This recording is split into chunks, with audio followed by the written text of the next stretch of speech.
Hello everyone, once again.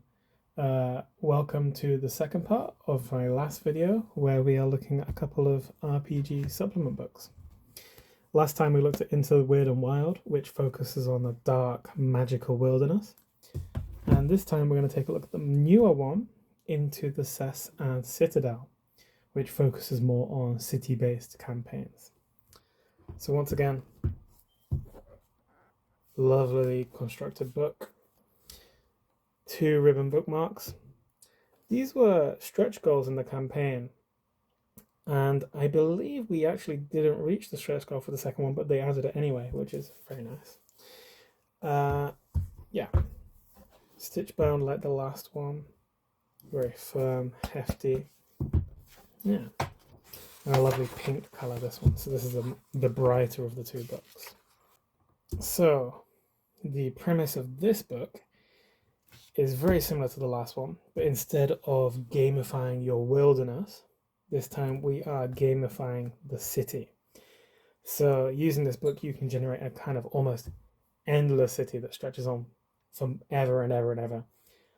All classes of people, many different types of creatures, and normally where your city would be kind of a safe zone for the characters, this book is full of encounters and stuff for the city that basically makes it function almost identically to the wilderness itself.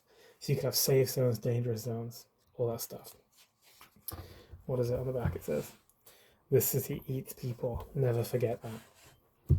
Okay, so once again, this book is system neutral, or kind of inspired by the old school Renaissance genre of games. And we start off with a rules section. So once again, kind of toy box set of rules. Rules for traveling the city, how far they can travel in a day, how far they can travel in an hour. They want to take shortcuts across the roofs, through the streets, through the sewers. Crowds they can run into that slow them down. Encounters, what kind of random things they may encounter on the streets. Roughing it, sleeping on the streets, finding sustenance of food in the dumpsters. General tables for price that change depending on the area you're in. So common, middling, wealthy, and opulent areas all have different values on their goods, and some goods aren't even obtainable in different sections. Reputation system for different factions in the city. Hazards, fires, miasma, decay, disasters and catastrophes that come before the city. And then a nice section here which I thought was really cool about cobblestone changes. So Into the Weird and Wild had like kind of wilderness mutations. Basically the same thing, but now focused on city life. So you could be allergic to copper coins, or an enemy of dogs where canine beasts are always indifferent or hostile to you. That sounds awful. And then, as well as that, cobblestone boons, where you kind of spent so long in the city that you can speak to rats, or a mysterious being has taken an interest in your endeavors. They never reveal themselves, but they assist you from the shadows. Diseases, this time again, kind of city-based ones. Candle wax death sounds awful.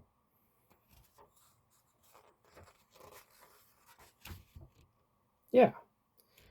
Already we're off to a very strong start here, where I think this section alone would give you a decent amount of time to throw into your city. But then we got onto the bestiary, which is a lot shorter than Into the Weird and Wild, but there is a good reason for that I'll get to later. So we have things like the brick tick, where it's just bricks that are insects that live in the walls and kind of throw themselves at you, trying to kill you in a single hit. Demons, dire pigeons, fists of the city. Another cool one here, the garbage shambler, where there's just so much filth built up in the streets that it's formed a sentient creature that wants to eat stuff. The Master of Procession, also very cool, kind of makes parades throughout the cities where people kind of are hypnotized and watch it. all very, very, very cool and flavorful.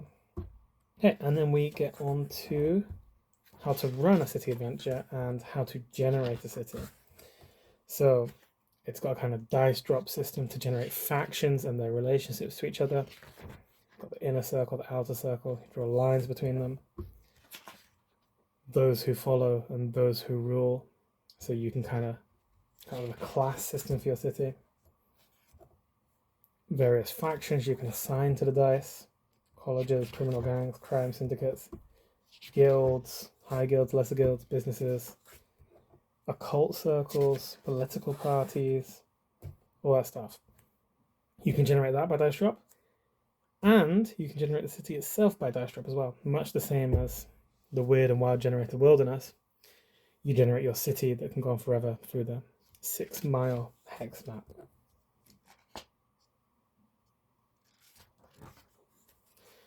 Different issues that are plaguing each location, pollution or a mage standoff or violent crimes.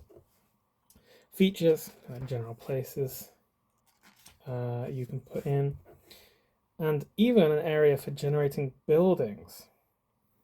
So I would definitely do this before the session starts, but you can kind of stack 6-sided dice to create layouts of rooms in a house, which I thought was super cool.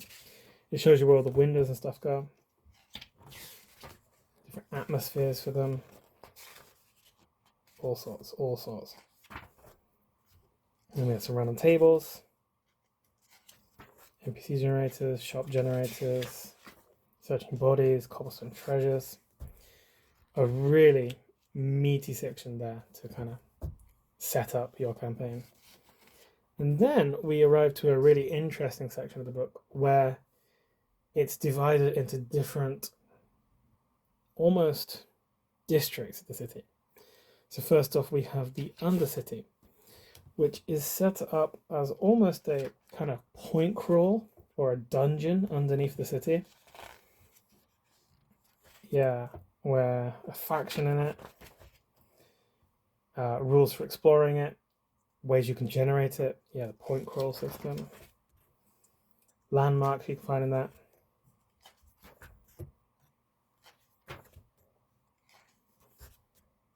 The Great Trash Pile. Yeah, tons and tons and tons of content. And then each one of these districts has its own encounters table and its own kind of bestiary of things you can find on there, like the Sewer Walrus or the Newmanwicht or Newmanwight, I'm not sure how you pronounce that, which is a kind of religious statue that has been destroyed and kind of now it yearns for the devotion and religious fervor that it once inspired. I definitely would use this if I was in the Undercity. Mutants, goods and services you can find in each district, trinkets, treasures. Yeah, Undercity. Next up we have the Spires, which is the opposite, which is a more rich section. Again, another kind of dungeon crawl, but this time through endless towers and spires in the sky. Information on the nobles, who are kind of like the powers that be in the city. Ways to generate it. Rules and features. Another bestiary section and encounters table. This really cool looking guy, the False Scion. Noble stat block. Pretty sure these are guys are meant to be like almost impossible to defeat.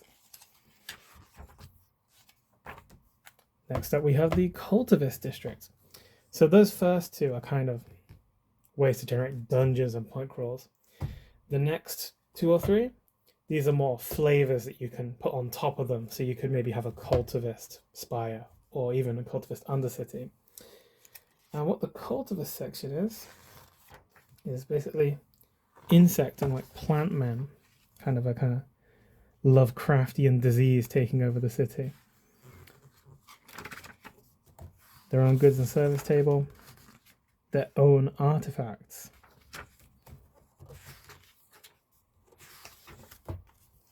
This section is about how you can kind of suck up to some of the cultivist nobles and engage in ascension yourself. You find a kind of patron.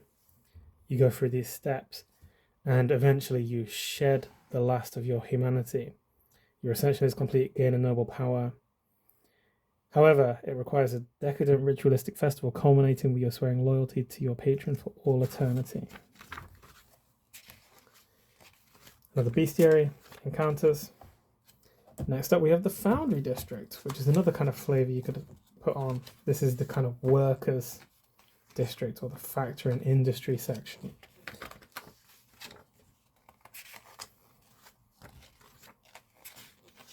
Some nice artifacts with more like sci-fi or kind of construct feel to them. Furnace cats, slag eels, dreadnoughts. The bestiary here.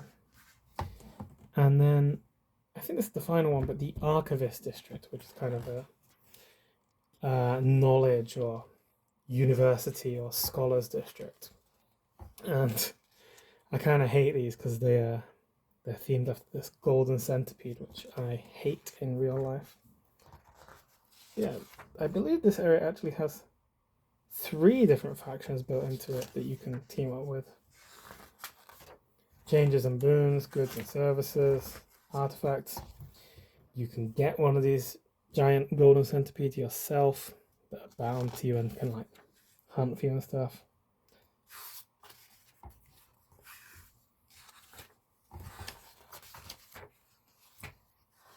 There's a bestiary section. Artifacts. Yeah.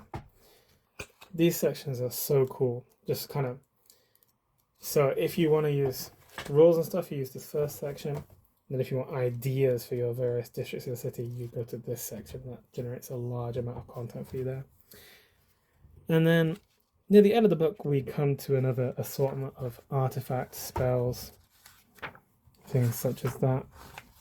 Where is it? Where's the one I wanted to talk about? Slug Charmer Perfume. So magically attracting slugs in massive quantities. If you use a single drop, 3d12 slugs appear. If you use the entire bottle, a tidal wave of slugs pouring from every possible crevice within a minute. The effect is more like a flood, and everyone within 500 feet must take action or begin drowning in slugs. And then we also have Testilus the Tapeworm. When ingested and permitted to live within your bowels, Testilus will grant you immunity from any ingested poison or sickness. However, you require an additional 1d3 meals per day. In addition, Testilus will speak to you. If they're in a good mood, they will offer secrets, gossip, and rumours pertaining to fine dining or the culinary scene. Spell section. Love this one. Chimney Cannon. You turn a chimney pipe or chute into a cannon of sorts. Maybe use this for fast travel or to shoot your enemies off into the sky. And then, yeah, near the end we've got 100 different locations we can throw in, just like into the Wyrd and Wild. And then a kind of little section with advice for running a city, sheets for kind of generating your city, a faction sheet, time clock, and another little index for you finding the information usefully. So, general thoughts on this book. I think there is an incredible amount of variety in this book, especially with the different districts section. However, if you're too ambitious, I think it could be a lot of information at once. I would definitely focus on one kind of district at a time. I'm really keen to try out this cultivist district, and I would slowly introduce the rest. Overall, yeah, really beautiful book. This is even more imaginative than Into the Wyrd and Wild, and it's still got all the same useful tools. And I think together, between the two books, you probably have enough content to cover almost any type of campaign you want, whether it's into the wilderness or within a city. Yeah. Thanks for watching. I really recommend these. See you next time.